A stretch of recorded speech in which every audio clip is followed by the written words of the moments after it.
국가에서 조금 더 장려하는 것들이 있어요. 여기에 돈을 쓰게 되면은 국가에서 높은 공제율로 공제를 해줍니다.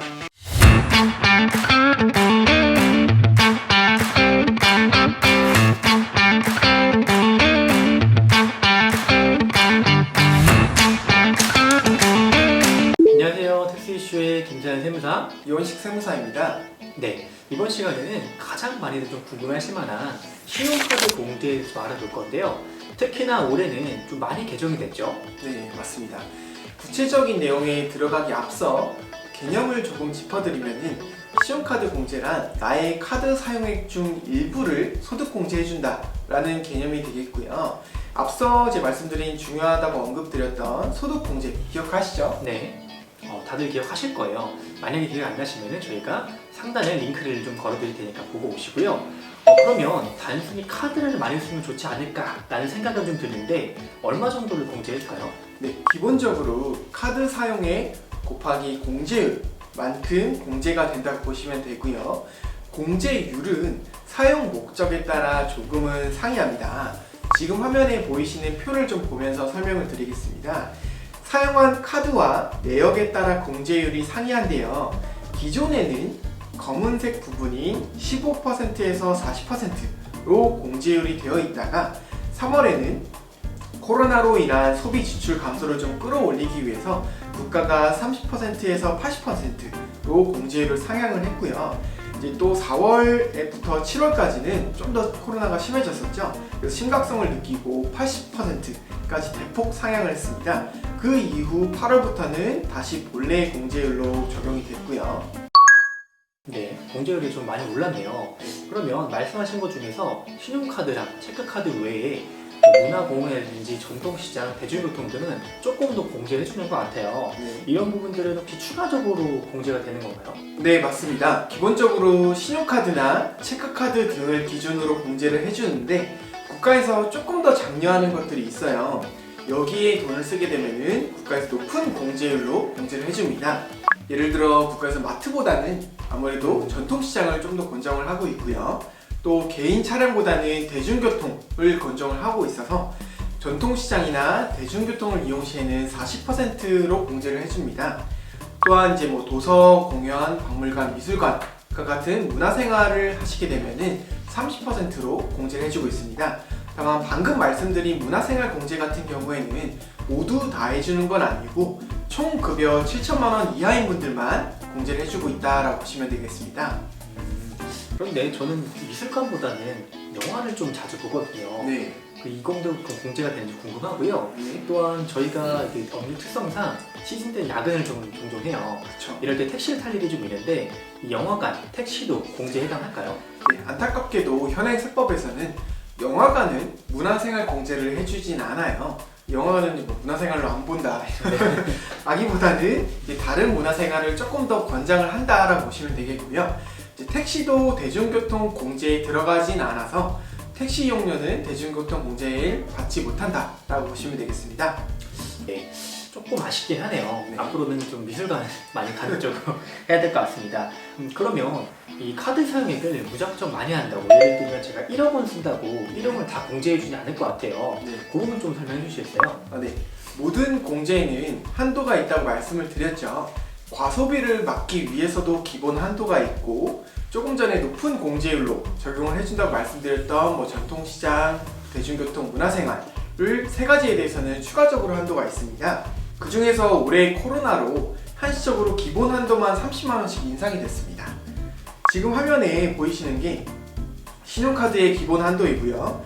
연봉 7천만 원 이하인 분들 기준으로 설명을 드리면은 기본 한도는 300만 원인데 올해만 한시적으로 30만 원을 상향시켜서 330만 원이 된다고 보시면 되겠습니다. 그 외에 전통시장, 대중교통, 문화생활 세 가지에 대해서는 각각 100만 원씩 추가 한도가 있습니다.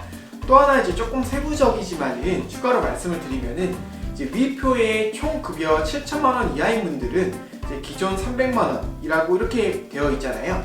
그런데 이분들 중에서 혹시 연봉이 1,500만 원 이하인 분들 같은 경우는 300만 원이 아니라 총 급여의 20%라고 생각하시면 되겠습니다. 즉 만약에 연봉이 1,000만 원이다 라고 하시면은 20%인 200만 원까지만 공제가 된다라고 보시면 되겠습니다. 네.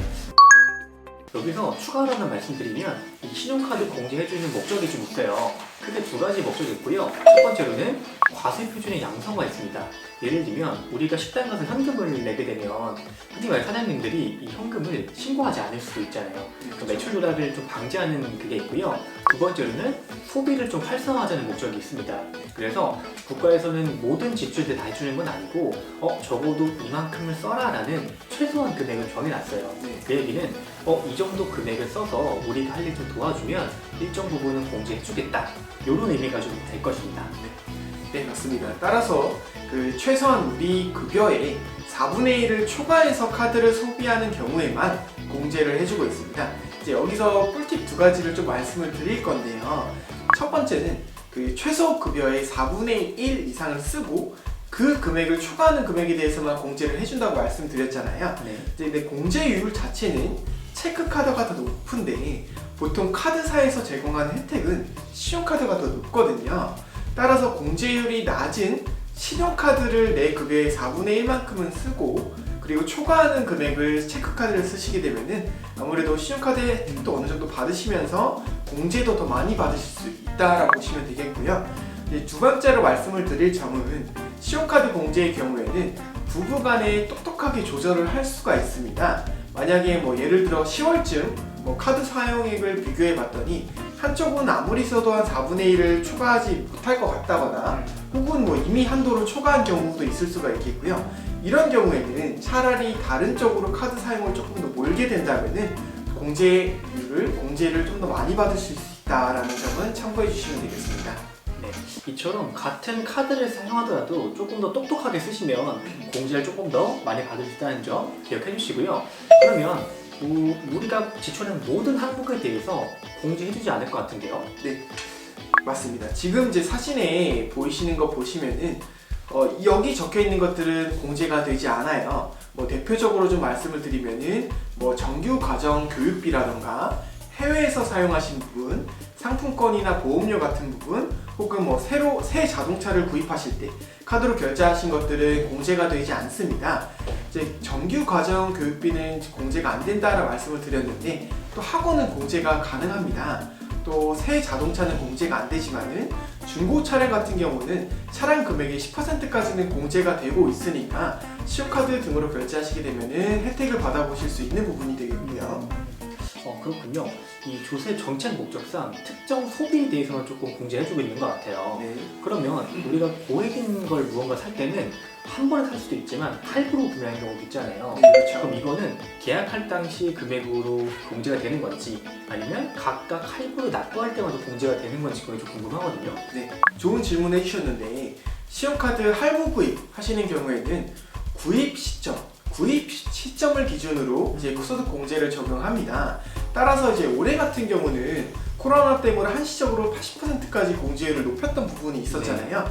이때 고가 금액을 할부로 구입하셨던 분들은 공제를 상당히 많이 받으실 수가 있었던 부분이고요. 그렇게 조금 컨트롤을 좀 해야겠네요. 그러면 이 신용카드도 부양가족이 쓴 것도 공제가 가능할까요? 네, 부양가족 이제 기본 공제 대상자들이 쓴 카드들도 결국 본인이 벌어들인 소득에서 일부 쓰고 있을 거잖아요. 네. 그러다 보니까 기본 공제 대상자가 쓴 카드도 공제를 받으실 수가 있습니다. 그리고 또 신용카드 공제에서는 나이 요건을 제한받지가 않아요. 따라서 대학생 자녀가 쓴 카드들도 공제를 받으실 수가 있고요. 소득 요건 한 가지만 고려를 해주시면 되겠습니다. 다만 좀 주의하실 점은 신용카드 소득 공제에서는 직계 정비속의 지출만 공제가 가능하고 형제자매가 지출한 부분들은 공제 대상이 아니라는 점은 주의하셔야 되겠습니다. 네. 그러면 이러한 공제를 받기 위해서는 어떤 자료를 좀 제출해야 될까요? 네, 이전 영상에서 대부분 이제 공제들은 전산에 다 등록되어 있다라고 말씀을 드렸었죠.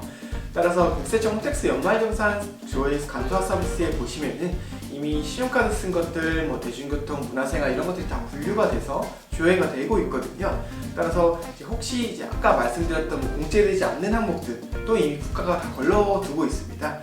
그래서 이제 연말정산 간소화 서비스만 회사에 제출하시면 되겠습니다. 네, 깔끔한 정리 감사합니다. 이렇게 우리가 조금 더 같은 지출이지만 현명하게 사용한다면 공제를 조금 더 늘릴 수 있다는 점 기억해 주시고요. 연초부터 이 현명하게 카드 쓰시면 더 좋을 것 같습니다. 감사합니다.